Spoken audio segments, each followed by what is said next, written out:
Hello, good morning, all of you. How are you? I hope you will be fine at your home. Electromagnetic induction पढ़ रहे थे, chapter 7।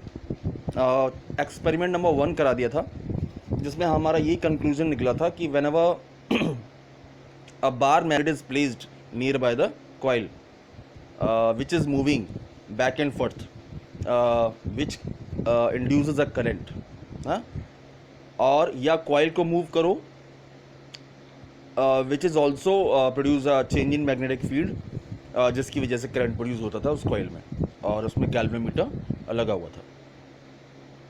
Now experiment number 2 में क्या देखेंगे? Here in the second experiment Faraday replaced the bar magnet. Faraday ने क्या किया? Bar magnet को रिप्लेस कर दिया by a second carrying current coil. आप देख सकते हैं यहाँ पर, जहाँ पर करंट कैरिंग कॉइल को रिप्लेस कर दिया, that was connected to a battery, जो बैटरी से कनेक्टेड है ना। Here the current in the coil due to connected battery, battery की वजह से करंट प्रोड्यूस हो रहा है। स्टडी मैग्नेटिक फील्ड, स्टडी मतलब रुकी हुई, which made the system analogous to the previous one, जो कि इस पूरे सिस्टम को पहले जैसा ही बनाता है। बट वहाँ पर क्या था? बार मैग्नेट थी, यहाँ पर करंट की वजह से मैग्नेटिक फील्ड प्रोड्यूस हो रही है। Okay, so as we move the second coil, जैसे ही हम सेकेंड कॉइल मूव करते हैं टूवर्ड्स द प्राइमरी कॉइल, यानी ए प्राइमरी कॉइल है और बी सेकेंडरी कॉइल है, the pointer in the galvanometer, जो बी में है, डिफ्लेक्ट करेगा, which indicates the presence of electric current. वो ऐसा मैग्नेटिक फील्ड की वजह से इलेक्ट्रिक करंट प्रोड्यूस होगा इन द फर्स्ट कॉइल, पहली कॉइल में। Similar to the above case have to, here too, यहाँ पर भी वही केस है। The direction of the deflection of the pointer depends upon the direction of the motion of the secondary coil, यानी उसका direction किस तरफ है, सेकेंडरी कॉइल का किस तरफ मूव करते हैं, वो पॉइंटर सेकेंडरी कॉइल के डायरेक्शन पर, मोशन पर डिपेंड करता है कि किस तरफ उसका डायरेक्शन है। Okay, so the direction of the motion of the secondary coil towards और away from the primary coil, यानी प्राइमरी कॉइल से अवे या टूवर्ड्स हो। Also the magnitude of the deflection depends upon the speed of with which, हमने वहाँ पर जाना था कि डायरेक्शन अवे है या टूवर्ड्स है, और स्पीड पर भी मैग्नेटिक फील्ड की इंटेंसिटी डिपेंड करती है। नाउ ये सारे रिजल्ट शो करते हैं in the second cases in analogous to the system, in the second case as analogous to the first case. First case जैसे ही, बस यहाँ पर क्या है कि कॉइल को रिप्लेस कर दिया बार मैग्नेट से, विच हैविंग अ बैटरी, जिसके अंदर बैटरी है। नाउ एक्सपेरिमेंट नंबर 3 में भी सेम केस है, बस वहाँ पर की को क्या करेंगे हम, जो की आप दिख रही है कॉइल 1 में और कॉइल 2 में, वो उसको प्रेस करेंगे, मतलब प्रेस कर देंगे फिर छोड़ देंगे, फिर प्रेस कर देंगे फिर छोड़ देंगे। इससे क्या होगा कि यहाँ पर चेंज इन मैग्नेटिक फील्ड आएगी, जिसकी वजह से कॉइल 2 में करंट प्रोड्यूस होगा, जहाँ पर गैल्वेनोमीटर आप देख सकते हैं नीचे डिफ्लेक्ट करेगा। ओके, सो सारी जो फिनोमेना है वो यही है। नाउ अब आते हैं Faraday's first law of electromagnetic induction. The first law describe the induction of EMF in that coil. Describe करता है फर्स्ट लॉ कि how EMF generate in the conductor. The discovery and the understanding of electromagnetic induction are based on long series of experiment, जो कि मैंने आपको बताया, carried out by the Faraday and Henry. Now Faraday arrived at conclusion, इस conclusion पर पहुंचे, that N EMF is induced in the coil, एक EMF produce होगा, ईएमएफ इंड्यूस्ड होगा in the coil when the magnetic flux, magnetic flux एक property है, किसकी? Magnet की प्रॉपर्टी है, जो कि चेंज इन मैग्नेटिक फ्लक्स की वजह से एक इंड्यूस्ड ईएमएफ प्रोड्यूस होगा across the coil, changes with time, मतलब टाइम की वजह से, मतलब टाइम साथ साथ जो चेंज होगा, मैग्नेटिक फ्लक्स में भी चेंज आएगा। So this conclusion of Faraday formulated his law by electromagnetic induction, और उस फॉर्मूले को हम फैराडेज ने नाम दिया electromagnetic induction.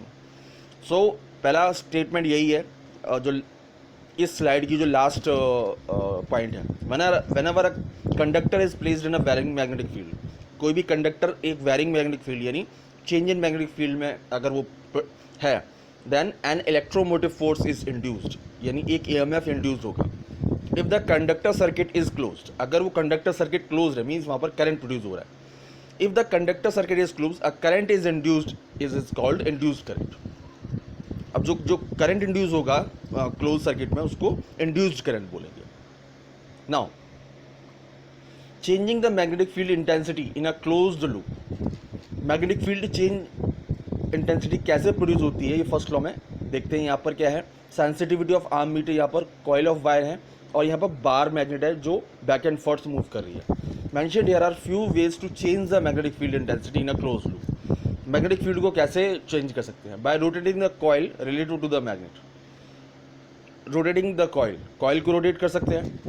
Bye moving the coil into और out of the magnetic field, coil को मूव कर सकते हैं इनटू और आउट मैग्नेटिक फील्ड के अंदर और बाहर। Now by changing the area of the coil, area coil का जितना ज़्यादा होगा उतना ज़्यादा मैग्नेटिक फील्ड प्रोड्यूस होगा in the magnetic field. By moving a magnet towards और अवे फ्रॉम द कॉइल, और या बार मैग्नेट को मूव करा के हम मैग्नेटिक इंटेंसिटी चेंज कर सकते हैं। Now Faraday's second law of electromagnetic induction, Faraday's का सेकेंड लॉ क्या था, the induced EMF in the coil, जो EMF इंड्यूस हो रहा है कॉइल में is equal to the rate of change of flux intensity या फ्लक्स लीकेज, यानी EMF is equal to the rate of change of flux, यानी जो magnet field rate of change of magnetic field produce a rate of change of magnetic flux, है ना। So the flux is a product of the number of turns, flux है क्या actually, the flux is a product of number of turns and in the coil and the flux associated with the coil, जो flux coil से associated है वो into number of turns। तो formula ये हो जाता है E is equals to minus n del phi over del t, del phi मतलब rate of change of flux with respect to time। तो ये सेकंड लॉ का एक expression, where E is a electromotive force EMF, phi is a magnetic flux and n is a number of turns। यहाँ पर negative sign indicates that the direction of induced EMF, क्या है, direction of induced EMF and change in the direction of the magnetic field have opposite sign, यानी EMF का और change in magnetic field आपस में opposite direction में। That is why here the जिसकी वजह से प्रोड्यूस हो रहा है EMF उसका अपोज करता है एक्चुअली, ये इसका प्रॉपर्टी है ना। तो negative sign indicates that thing. Additionally there is another key law known as Lenz law, वो क्या फॉर्मुलेट करता है देखते हैं। कंसीडर अ मैग्नेट, एक magnet approaching towards a coil, coil को अप्रोच करती है टू टाइम्स, एक टाइम T1 स्लॉट पर एक टाइम T2 स्लॉट पर। Then flux leakage with the coil at the time T1 पर क्या फ्लक्स लीकेज होगा, T1 is equals to n phi1, यहाँ पर रेट ऑफ चेंज ऑफ नहीं हो रहा, phi1 करा रहे हैं एक स्लॉट पर। दूसरे स्लॉट पर क्या है, T2 स्लॉट पर T1 is equals to n phi2। Then the change in flux उसमें कॉइल में क्या हो जाएगा, तो n is the number of turns is equals to final minus initial flux leakage, तो phi2 minus phi1। Then let us consider this change in flux is equals to phi is equals to phi2 minus phi1, यानी phi2 minus phi1 को phi हमने नाम दे दिया rate of change of flux, hence the change in flux linkage वो हो जाएगा n phi। Okay, the rate of change of flux linkage is given by, अब rate of change of flux linkage यानी with respect to time, यानी t से divide हो जाएगा, time से डिवाइड हो जाएगा, तो n phi अपॉन t। अब इनके डेरिवेटिव्स ले लेंगे, यानी d phi ओवर dt हो जाएगा, n d phi over dt। तो according to Faraday's second law of electromagnetic induction we know that the induced EMF in the coil यानी E is equal to the rate of change of flux, E is equal to n d phi over dt। So this is the consider Lenz law, इसको हम Lenz law भी बोलते हैं। Okay, so this is the overall thing. Thank you very much.